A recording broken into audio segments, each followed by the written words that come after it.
So as it says here, the major themes for this full moon: expand your vision and trust the bigger plan unfolding. You can expand your vision beyond just what's right in front of you.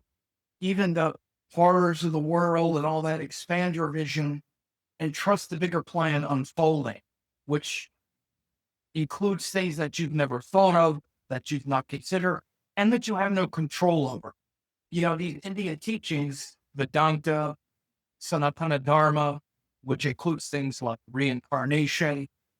Dharma itself means everything is in its proper place. Dharma is the truth and wisdom of the universe unfolding perfect. Now, your separate minds and limited understanding might say, but this isn't right. This isn't good. That shouldn't be there. This is wrong. But you don't see the bigger picture. And as much as there's pain and suffering and all of this kind of stuff, we don't understand the bigger picture. So this isn't a way to be uninvolved or to be apathetic to the suffering of the world and things like that, but it's a way to contextualize the things that you don't know and that you have no control over. Because that's also true. You don't understand the bigger picture and you don't have any control over things you don't have any control over. But you can easily have attachment to those things and then lose yourself, your higher self, in the problems of the world. And that's what typically happens. Or the glories of the world, the beauties of the world. So these are the higher teachings. And by the way, this is why these things I'm saying right now, this is the wisdom for me that always wins out in the end. I lose myself in the world, and problems, and the this and the that, but the wisdom that wins out in the end is this. And it happens concurrent. It's not one or the other. It's existent. One is existent within the other. So cleanse old beliefs that keep you small and stagnant. What are the beliefs that keep you small, stagnant?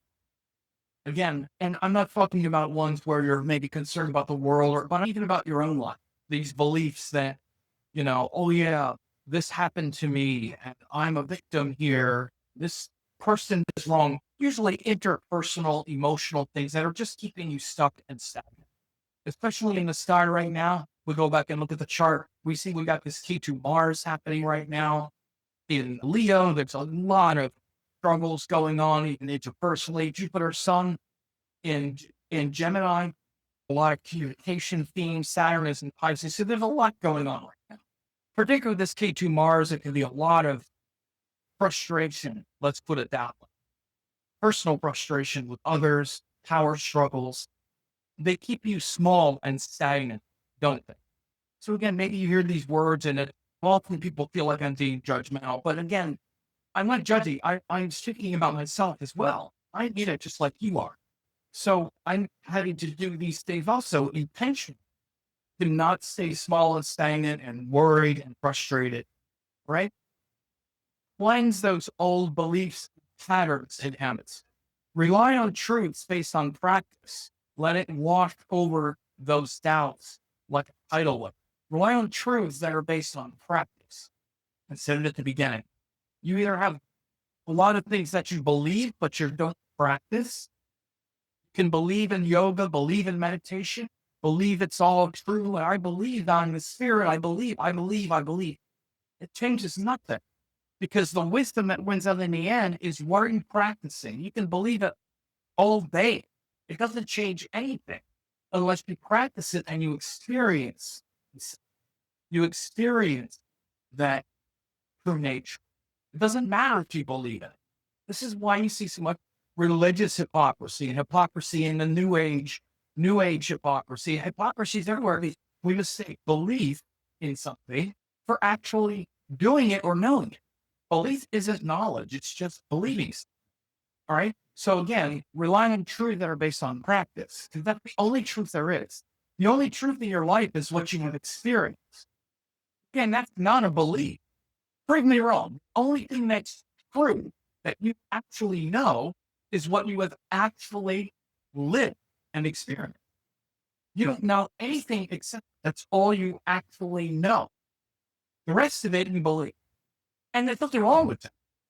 And it doesn't mean that the beliefs are wrong, but the beliefs don't become real until you experience them. And then it becomes something real to you, right? So it sounds simple, and it's very easy to miss the simple language, simple concepts. But these teachings are the only things that really matter. Again, like people believe in yoga, believe in this, and then but they never do it, never practice it. It's I believe in sugar and ice cream, taste. I really believe in it, but it doesn't matter. You know what it tastes like? You have to experience it to know. Maybe you hate it, right? And then anchor your faith in something higher, then move forward fearless. So again, anchor your faith in something that's higher, word, not just faith in something that is easy or that is cheap, something higher that you've experienced, and then move forward fearless. And again, we can even see that fearlessness right now with this T2 Mars and Leo. It's really a great time to make a lot of progress if we're able to do that. And I have a great example, and I've said it at the beginning. You would never have heard of me when it been for my Guru Amma. You would have never heard. One of the earliest teachings that I got in one of her satsangs, I'd only known Amma, I think it was the second year. And the first year I went, and I was very inspired. And I had been meditating for almost 20 years when I met Amma. So I wasn't knew what she was saying and what was happening. I was just I really wasn't even that blown over with devotion. I was just getting used to that there's a being who is alive, who is an example of these teachings. Because again, I'd see her stay up all night and I just couldn't believe it. I was just starstruck a little bit. There's a being who was not just teaching this, but living like in violation of the laws of physics, even staying up 25 hours straight, hugging people and stuff. That was crazy. But anyway, so my first retreat that I went to, there was a talk, and her main disciple, they call him Big Swami, was doing a satsang, doing a talk, and he said something, and let's say with me, I thought of it today when I was walking on the beach, because I have some things going on, we always do.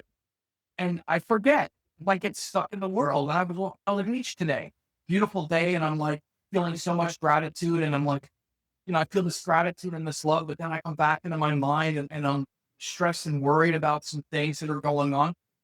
And I remember it's the simplest teachings in the world, but it's like it says here, move forward fearless. Big Swami said, Allah is your guru. And if you do the practice and you have faith and you have devotion and you do those practices, Allah is your guru, your Satguru, and you've taken a mantra, you should be fearless because there's nothing you cannot accomplish. Allah guarantees it. It's first son alpha that whatever you want, you can have as long as it doesn't hurt anybody. As long as it doesn't hurt anybody and there's devotion and action. You can't just sit there and believe like the law of attraction, sit there and somehow it happens. No, you got to get out there and do it. You heard of me as an astrologer, not because I just sat meditated, because I wanted to do it, but then I'm scared because nobody knows who I am. I put myself there. I don't want to look stupid and fail and be embarrassed like everybody else.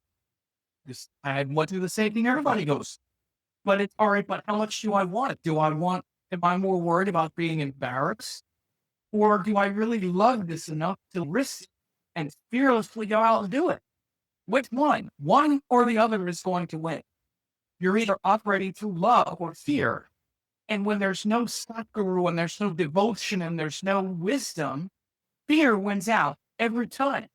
Because fear is related to your ego. Love is related to Dharma and truth and the Guru's grace. And so, again, it didn't mean it was easy, but I remember those words today when I walked on the beach. I remember Big Swami saying, you should be fearless. And like, look at Amma.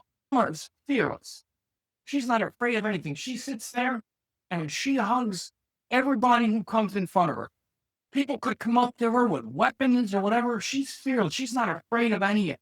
She sits there. Amma is fearless, right? This is why Amma is Guru to me. Not his spirits, but she's also the embodiment of compassion, vision, teaching, intelligence, fearlessness, everything you can find with the planets and their highest virtue. She embodies. She literally embodies, like you see it unfolding moment for moment. And that's when I really started to realize.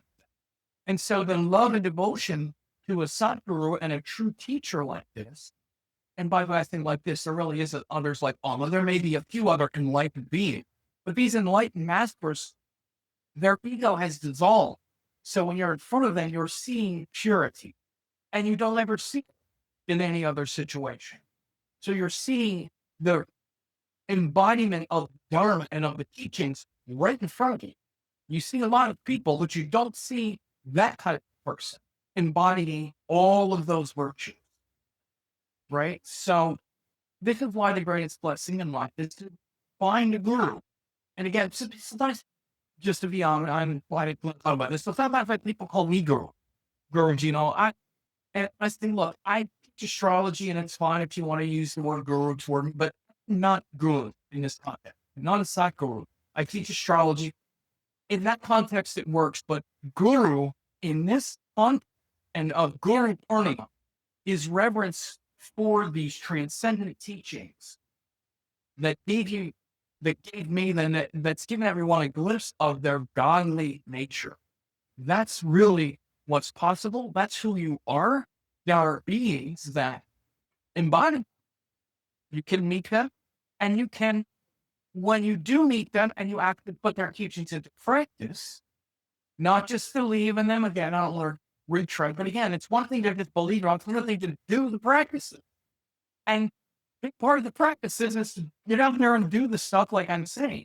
Those practices aren't just say markers. It's now get out there and do something with it. Now get out there and challenge yourself with astrology or whatever it is. That's also the teachings. In fact, that's the real teachings. That's the real part of the teaching, is to get outside your comfort zone, out of your ego. That's how you really put the guru's teachings in practice. Because that's really what the guru is teaching you, is that you're not just this separate person with all these insecurities and hopes and fears. You're the immortal Atman. Stop worrying and being afraid of things and get out there and do it. Do your art with love and then everything you do. And when there's guru's grace, there's fearlessness, right?